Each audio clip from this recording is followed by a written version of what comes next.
Le trismus. Définition. Trismus, ou trisme, vient du mot grec ancien, trismos, qui signifie « grincement ». Il désigne la contracture involontaire, temporaire et durable, mais réversible des muscles masticateurs et élévateurs de la mandibule. Le trismus peut être de cause générale ou de cause locale. Les causes générales. Le tétanos, tout trismus de cause non identifiée doit être considéré comme d'origine tétanique, car c'est un signe qui permet de faire un diagnostic précoce de la maladie et qui donne plus de chances de sauver le patient. La rage. La rougeole. Coma hypoglycémique. Prise de certains stupéfiants comme les amphétamines. Traitement par neuroleptique, cela peut être un effet secondaire. On passe aux causes locales.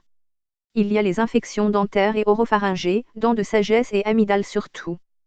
Toute infection dentaire peut être cause de blocage des mâchoires. Les traumatismes et fractures crânio-faciaux et des maxillaires en particulier. Les interventions chirurgicales oropharyngées et en particulier les extractions de dents de sagesse.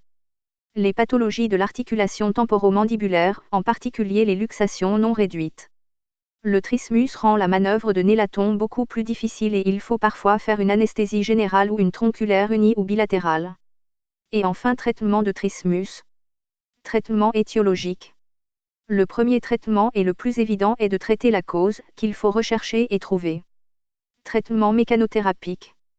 Il faut forcer très progressivement l'ouverture de la bouche, car c'est douloureux. On pose l'index sur les incisives du bas et le pouce sur les incisives du haut et on manœuvre pour ouvrir très lentement et très progressivement. Il est souvent préférable d'expliquer au patient comment faire et lui demander de le faire lui-même. Il pourra refaire régulièrement l'exercice lui-même. Traitement médicamenteux. Méphénosine, 2 contractiles 500 mg. Hydroxyzine, Atarax 25 ou 50 mg, qui est un antihistaminique qui peut encore être prescrit ici, et qui sert à tout et à très peu de contre-indications. En réalité, dans la plupart des cas, la seule suppression de la cause suffit à lever le trismus dans un délai raisonnable.